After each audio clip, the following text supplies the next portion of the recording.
له سلمي إلى العلياء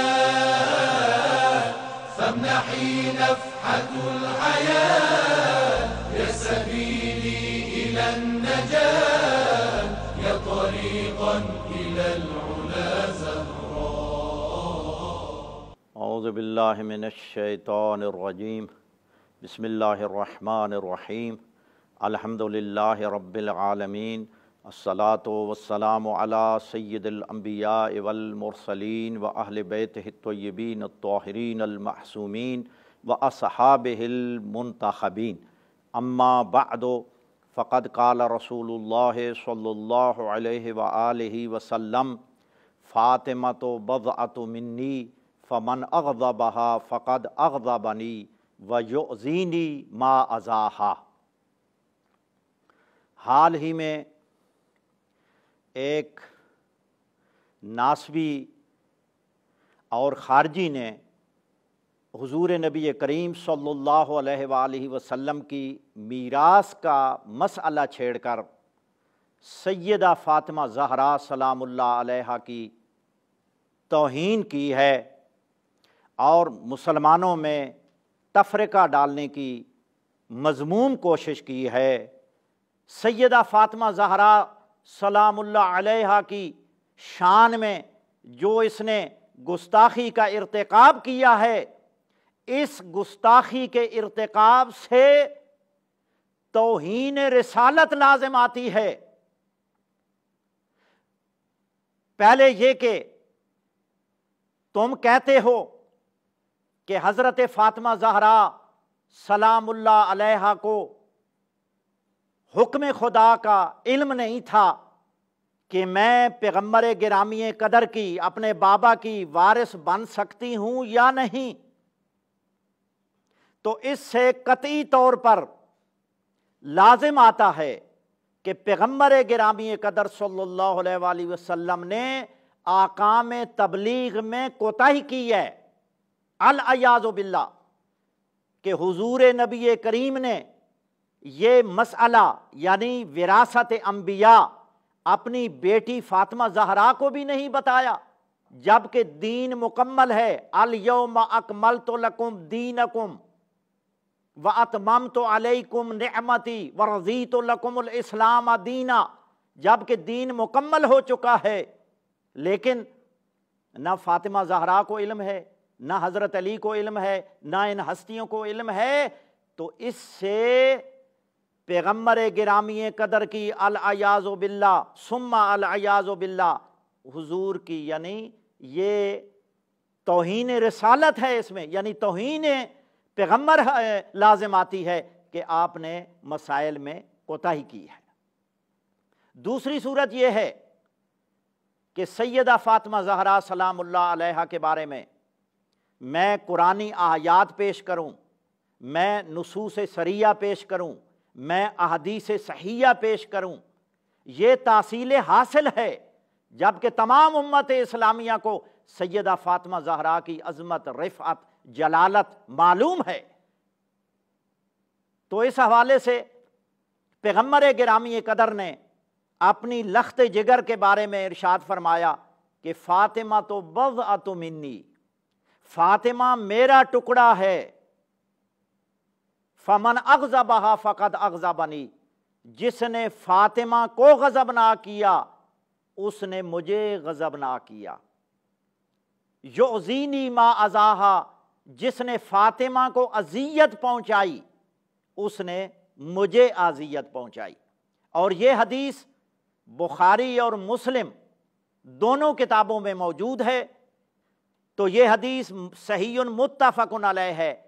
کہ پیغمبر گرامی قدر ارشاد فرما رہے ہیں کہ فاطمہ میرا ٹکڑا ہے۔ یہ آپ اندازہ کریں کہ حضور کا کوئی ٹکڑا خطا کار ہو سکتا ہے، حضور کا کوئی جسم کا حصہ خطا کار ہو سکتا ہے، اس کو قصوروار خطا کار کہہ سکتے ہیں؟ قطعاً نہیں کہہ سکتے۔ اور یہ پیغمبر گرامی قدر کی شان میں گستاخی ہے کہ سیدہ فاطمہ زہرا گوشے پیغمبر ہو کر، ٹکڑے پیغمبر ہو کر قطعاً خطا کار نہیں ہو سکتی۔ اور پیغمبر گرامی قدر فرما رہے ہیں کہ فاطمہ کو اذیت دینا مجھے اذیت دینا ہے، اور جو فاطمہ زہرا کو خطا کار کہے اس نے فاطمہ کو اذیت دی ہے۔ یہ میرے سامنے الاحادیث المختارہ ہے، اس کا صفحہ نمبر 129 ہے، حدیث نمبر 42 ہے۔ اس میں حضرت ابو طفیل عامر بن واصلہ کہتے ہیں کہ جب پیغمبر گرامی قدر کا انتقال ہو گیا، ارسلت فاطمہ تو الی ابی بکر، سیدہ فاطمہ زہرا نے حضرت ابو بکر کی طرف پیغام بھیجا، انتا ورثتا رسول اللہ صلی اللہ علیہ وآلہ وسلم ام اہلو، کیا پیغمبر گرامی قدر کا تو وارث ہے یا اس کا خاندان وارث ہے؟ تو سنو گے جملہ حضرت ابو بکر نے کیا فرمایا، قالا، حضرت ابو طفیل رضی اللہ تعالی عنہ کہتے ہیں فقالا، حضرت ابو بکر نے کہا لا، نہیں، میں ان کا وارث نہیں ہوں، بل اہلہ، بلکہ آپ کا خاندان ان کا وارث ہے۔ تو یہ حدیث مسند احمد ابن حنبل میں کی پہلی جلد حدیث نمبر 14، اس میں بھی یہی حدیث موجود ہے۔ اور یہ حدیث جب سیدہ فاطمہ زہرا نے یہ فرمایا کہ ان کا وارث کون ہے، حضرت ابو بکر نے انکار نہیں فرمایا بلکہ اعتراف کیا ہے کہ حضور کی وارث آپ ہی ہیں، اور اس کے اس بات میں آپ نے لا نورث ما ترکنا ہو صدقہ نہیں بیان کی بلکہ کوئی اور توجیہ کی ہے۔ تو اس میں بھی فاطمہ زہرا خطا کار نہیں تھی۔ اس کے بعد یہاں ایک اہم سوال پیدا ہوتا ہے کہ یہ جس کا مطالبہ سیدہ فاطمہ زہرا کر رہی تھیں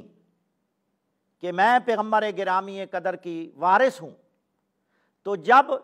تیسری خلافت کا دور آیا تو انما اقطع عثمان و فدک لمروان، تو حضرت عثمان نے فدک مروان بن حکم کو بطور جاگیر دے دیا۔ اب مروان ترید رسول ہے، فاطمہ زہرا کو فدک نہیں دیا گیا، ان کو میراث یعنی میراث پیغمبر نہیں دی گئی، لیکن مروان بن حکم ترید پیغمبر صلی اللہ علیہ وآلہ وسلم کو فدک دے دیا گیا۔ اس کے بعد عمر ابن عبدالعزیز کا دور آتا ہے، تو عمر ابن عبدالعزیز کے عمل سے ثابت ہوتا ہے کہ فاطمہ زہرا مطالبہ میں خطا کار نہیں تھیں بلکہ اپنے مطالبہ میں سچی تھیں۔ حضرت عمر ابن عبدالعزیز نے اپنے دور خلافت میں فدک اولاد فاطمہ کو واپس لوٹایا، اور اس کے بعد یہ حدیث جو پیش کی جاتی ہے لا نورث ما ترکنا ہو صدقہ، یہ مد مقابل میں پیش کی گئی، جناب فاطمہ زہرا سلام اللہ علیہا کے مقابلے میں پیش کی گئی، لیکن سیدہ نے مقابلے میں قرآنی آیات کو پیش کیا اور اپنے موقف کو قرآنی آیات سے پیش کیا، تو لہٰذا جو موقف جو مطالبہ قرآنی آیات کے ساتھ پیش کیا جائے اور اپنے موقف کو قرآنی آیات سے مضبوط کیا جائے، وہ بی بی اپنے مطالبے میں خطا کار نہیں تھی بلکہ حق پر تھی۔ جیسا کہ شمس الائمہ ان کی کتاب 15 جلدوں میں المبسوط چھپ چکی ہے، جلد نمبر 12 صفحہ نمبر 36 باب الوقف میں اسی یعنی وقف کے ناقابل تنسیخ ہونے پر بحث کرتے ہوئے لکھتے ہیں کہ وَاسْتَدَلَّ بَعْضُ مَشَائِخِنَا رحمہ اللہ تعالی